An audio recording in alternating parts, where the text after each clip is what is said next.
Hello, Candace. Not you again. Me again. Remember our last oil change? Your boyfriend said he knew a guy who knew a guy. None of those guys knew what they were doing, including you, Todd. Silence your oil change anxiety at Valvoline Instant Oil Change, where you can watch our experts change your oil right from your car. Thanks for coming in. And finish in about 15 minutes. Valvoline. Service you can see, experts you can trust. I'm Mallory Hartley. That's Greg Powers, and it's This Week And Cruton.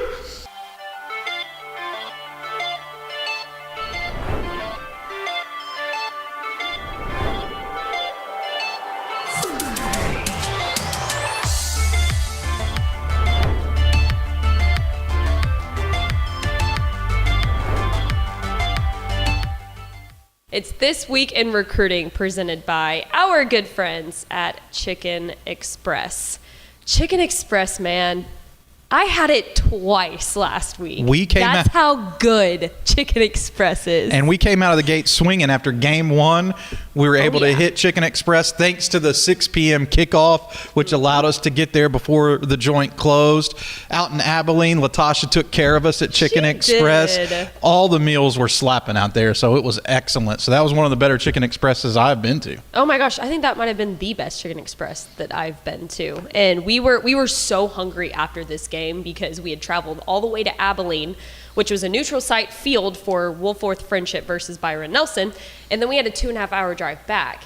And so we were like, oh man, we're so hungry. What could we possibly eat? And so Tepper and I are sitting down on the sidelines, third quarter, about to wrap up into the fourth quarter. And he looks at me and he goes, look up what time Chicken Express closes. Looked at my phone. 10 p.m. Perfect timing. Perfect timing. So we packed up really quickly and we went to Chicken Express before our long drive home. So. Only problem was as I didn't feel like I could be the road dog that I needed to be, because I was ready to take a nap after I ate that full yellow box. It was awesome. I know. And then the next night we had Chicken Express before Texas Football Tonight. So it was just a full week, what a week of Chicken Express, and I could not be happier about that. So we live it. We absolutely love it. We're so thankful that they sponsor one of our favorite segments this week in recruiting. Shall we go and get started? Let's do it. Go ahead and start with our prospect on the rise. Our prospect on the rise this week is Austin LBJ 2026 athlete Antoine Sticks Baker. Awesome nickname, by the way. 6'2", 180 pounds. Powers, you just made him the newest DCTX 3-star prospect, and he picked up his first Power 4 level offer this week from Vanderbilt. But here's the thing. He's already committed to Old Dominion. So let's take a quick look at his timeline here, right? Couple months ago, let's throw it back to May 1st, he had 0 offers. Well, April he had 0 offers. May 1st comes calling, he gets his first offer. Now he's up to 10, and he committed to Old Dominion back in June, I believe, during 7-on-7. And this kid was really impressive at the state 7-on-7 tournament. I know he really caught your eye. The whole Austin LBJ secondary was really elite to me, but standing out on that unit was Antione Baker. I think Sticks is a perfect nickname because he's so long and rangy. Linky, He's a kid with an excellent 200-meter time. He's a three-sport athlete who also helped lead his team to the state semifinals in basketball. And I've listed him as an athlete DB because he does flip over and play some offensive snaps and provide a lot of value and shows his athleticism on that side of the football. But somebody over 6 foot with long arms and the ability to run, he can sink his hips pretty well in coverage. I like his upside as a secondary player at the next level.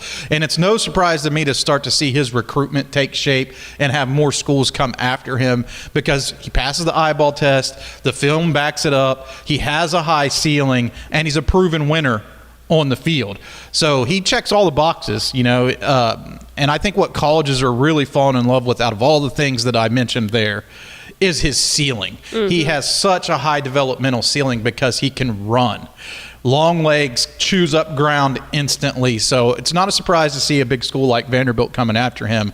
Now, I think the question has to be answered is, can one of these programs get him to flip his commitment from Old Dominion? Because he had some offers at the time that he committed to the Monarchs, but he didn't have a P4 level offer. P4 level offer up until now. Right. Yeah. Well, and he tallied a punt return touchdown, 2 offensive touchdowns, 4 tackles, and a forced fumble in week 1. And nice. Of course, that's why Vanderbilt came calling. But like you said, multi-sport athlete. You can utilize them in different areas on the field. And what I think is really interesting about this Vanderbilt offer is that if you take a look at their current roster, Cedric Alexander, the starting running back, is from Austin LBJ. Good call out. So they're returning to familiar places in Austin LBJ to try and get this kid to flip. But even Vanderbilt, they're making their way into the Texas ranks a little bit. I mean, they just offered Kavion Bryant as well. Yeah, they do a tremendous job of evaluation, and they've pulled off some sneaky good surprises in recent classes. But what I really like what they do is most of the guys who they come after and target in Texas are like dudes who they might be flying under the radar a little bit, but they're not afraid to also take their shots and go after some of the more established recruits as well. They landed some pretty good players out of Cibolo, or a pretty good player out of Cibolo Steel very recently as well. So there are some guys on that Vanderbilt team that are from Texas. Eli Stowers, transferred from Texas A&M, making his name at Vanderbilt. So that roster does have a Texas presence, and I think you'll continue to see them pull anywhere from 2 to 4 guys in every single Texas high school football class. These kids who are looking for an academic edge, want to go to a prestigious academic university, play football in the SEC, Vanderbilt offers both of those options. And what I think is really interesting to me about Antione Baker is that he tallied 14 TFLs last season, which is impressive. But as a defensive back, I mean, that just speaks more to your point of saying, yeah, he's an athlete. He can play anywhere on that football field. No doubt about it. And I'm really excited to see what the season has in store, not only for Antione Baker's recruitment now, but also Austin LBJ. This is a really talented team, especially for the ability to defend the pass. And they have, a Marquise Murray in the middle of the defense playing linebacker, who's one of the top up-and-coming young stars as well. Yeah, and I think this is an Austin LBJ team that made it to the state championship just a couple of years ago. So they could be back in their sights this year. We'll see. Well, let's go ahead and move on. We'll move on to our commit of the week. Our commit of the week is Waxahachie 2027 quarterback Jerry Meyer III. 6'1", 170-pound signal caller, committed to TCU over offers from Baylor, Houston, SMU, Texas Tech, UTSA, Nebraska, Oklahoma State, Ole Miss, and more. And his story is so interesting to me. If you guys don't know about Jerry Meyer III, he played in Nevada his freshman year and put up one heck of a season. Broke the Nevada State single-season passing touchdown record, totaling 58, and led Lake Mead to its first state championship in program history. Transferred to Waxahachie to play his sophomore season, earned the starting job, and threw for 3,300 yards and 29 touchdowns. Impressive resume so far. Yeah, no doubt about it. Jerry Meyer is a guy who I've been high on for a while. He was on the DCTX 5-star watch list for the class of 2027. He's already been named a 4-star. So not only did TCU kick the season off right with the complete stomp down of North Carolina on Monday Night Football, the Horned Frogs, that was actually their double down because Jerry Meyer committed before, but there's reason for optimism looking forward to the next couple of classes because he's a true leader, and surgeon-like is how I would explain his skill set. He's a kid who can absolutely pick defenses apart, and I don't think that we've seen Meyer play his best ball. No, yet. we haven't. He battled through some injuries last year as a sophomore player in his first Texas high school football season, coming off of that remarkable season that he had in Nevada. But he still put up 3,300 yards and scored over 25 touchdowns. Look, Waxahachie was my sleeper pick heading into this season. And I'm going to have my chance to get eyes on them this weekend when they play Campbell. Jaquan Snell, Jerry Meyer II, Cohen Brown, Jordan Smith, et cetera, et cetera. This team is absolutely loaded. I'm really pumped up to see not only Meyer throw the rock, but who he's throwing the rock to and how the defense plays, because I think this team has a chance to be the team that challenges Duncanville for that 11-6A crown this year. Can they get over that hump? That's a big question to be asked, right? Duncanville didn't have a game last year. Waxahachie looked really great. But we'll find out more this week because they're playing Campbell, and Duncanville, of course, is playing South Oak Cliff. But could the Indians climb those ranks? I was going to say, when you look at the roster for Waxahachie, on paper, it's like if you're just an outsider, you don't know anything about districts or whatsoever, you look at them and you're like, oh, they're winning the state championship, right? But then you remember they're stuck in District 11-6A. District of Doom. District of Doom up in the DFW area with Duncanville and DeSoto. I mean, you throw Cedar Hill in there. They're just loaded. All of these teams just happen to reload after they went 9-4 last season, but it seems like they have the pieces this year that could potentially challenge a Duncanville or DeSoto for that district title. But Jerry Meyer could be that quarterback that takes them all the way to AT&T Stadium this year. And I know the entire coaching staff is really high on him as well. Well, TCU fans have a reason to be really fired up about this one. You know, we kind of talked about Waxahachie. We touched a little bit about his talents off of the top. And I will say that I'm at a disadvantage as a recruiting analyst because some of the early season tape and some of the end of the season tape, there's a little bit of a difference in what he's doing on the field. And that's why I'm so excited to see him this year. A high football IQ. He looks like one of those guys that knows which wide receiver is going to be open before the plays even start. He's good at dissecting that. Yeah, he's good at dissecting. That's why I think surgeon-like is a good term to be able to use. And I think really you should look at this if you're a TCU fan.